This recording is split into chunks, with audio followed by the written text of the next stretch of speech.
Hi and Assalamualaikum to Madam Uzaima. So today I'm going to present about my faculty, Business and Accountancy, and my course, which is Business Management.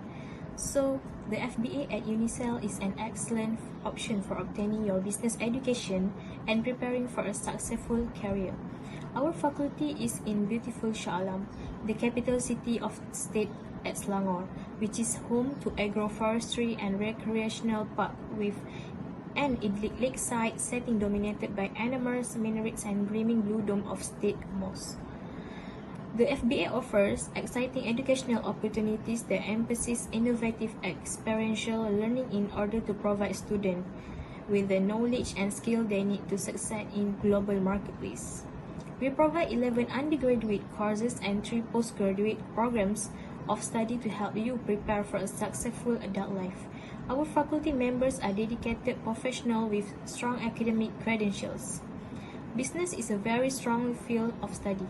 Studying business allows you to develop skills that are applicable to almost any type of job, and you gain a valuable qualification in the job market. Many business students begin their study without really knowing where it will lead. The advantage of studying business is that you build skills that are useful in any professional field, such as competencies in analysis, finance, planning, and strategy. You also develop the ability to present different kinds of information clearly and logically. The stats on business graduates are encouraging. Employment and early career salaries for business graduates are competitive with vocational fields such as engineering, teaching, and nursing. And business study is a much sure bet than arts degree for those who start university not knowing what they eventually want to do. I recommend it for new students who want to continue their studies at institution. I prefer they to take a business course because this course guarantees our future because business has many branches, job opportunities out there later. So next I will pass to my member. Assalamualaikum to Madam Uzaima. So I'm going to be presenting about my essay for the final exam, which is current information about the recent flash flood in Malaysia. First of all, what is flash flood? Flash flood happen when excessive rain pouring down in short period time. The rain usually lasts less than 6 hours, and it can also occur when the levee breaks. We can also notice that our country Malaysia cannot escape from the flash floods. Referring on the event of flash flood happened last year on 16 December 2021, we can see that flash flood is a disastrous event that destroy people's belongings. Even worse, at least 55 people found dead and 2 people went missing. That a lot of people from other states come to help the victim of flash flood in Shah Alam. They contribute in various forms such as money, food, and basic needs. As a matter of fact, what happened after almost 3 months of flash flood in Shah Alam? We can see the victim in Shah Alam do not lose hope. Even though some of them is struggling to continue with their life, they do not give up. The government and the people continue with big clean up to clean up their house and the clock train. For now, they continue with their normal daily life, but at the same time, they also continue to be cautious and ready if the flash flood happens again. It should be noted that flash flood can happen anywhere, and not in Shah Alam only. So we must prepare ourselves and take care of ourselves when such event, when that disastrous event happens. Thank you. Hello, my name is Alisha. Today I will talk about international or global issue on the war on COVID-19 deadly virus. COVID-19 is a humanitarian crisis on a global scale. The virus continues to spread throughout the globe, placing health system under unprecedented stress in the battle to save life.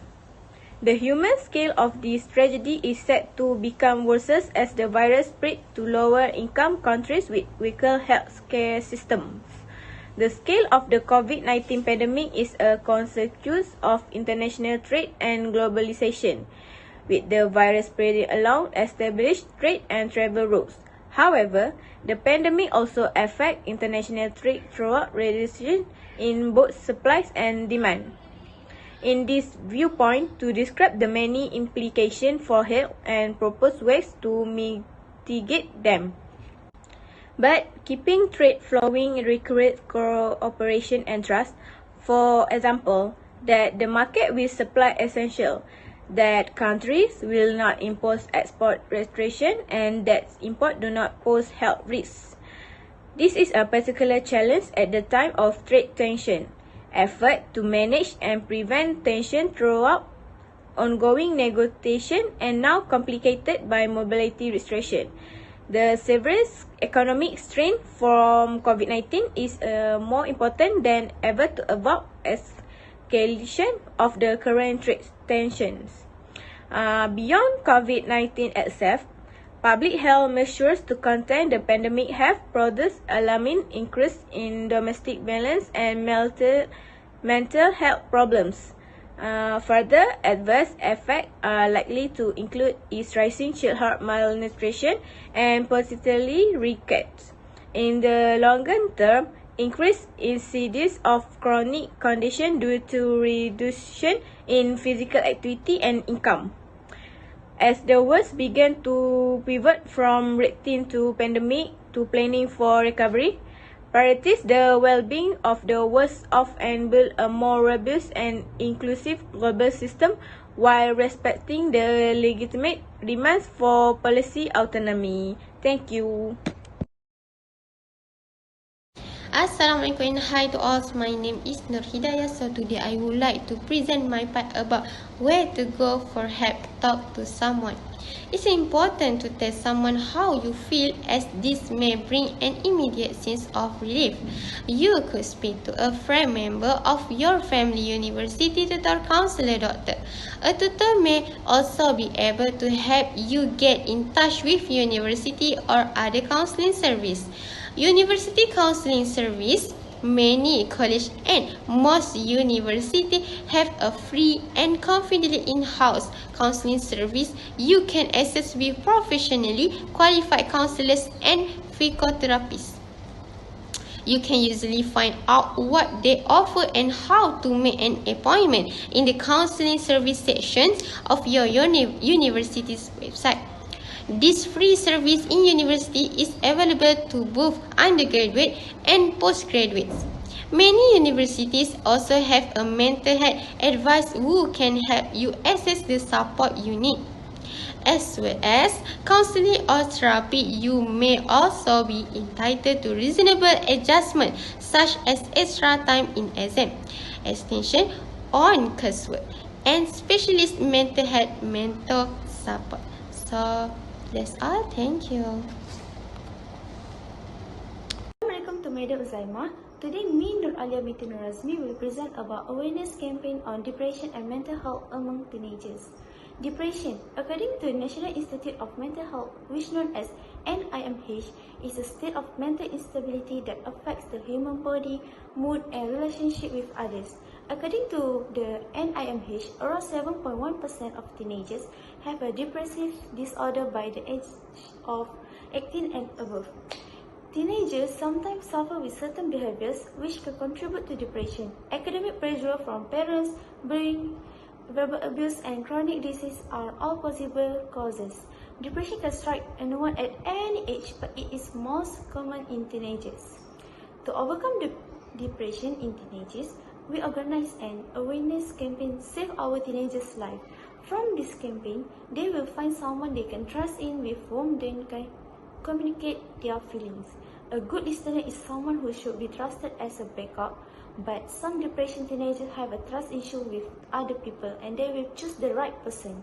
Even if the person who is listening is unable to assist, expressing the problem can help them to relieve their depression. Aside from that, this campaign will raise awareness among teenagers' parents, as most of the causes of mental health and depression are due to the genetic environment. Some parents fail to alert and fully understand their son or daughter's condition. They continue to push their son or daughter to achieve good academic results without realizing it.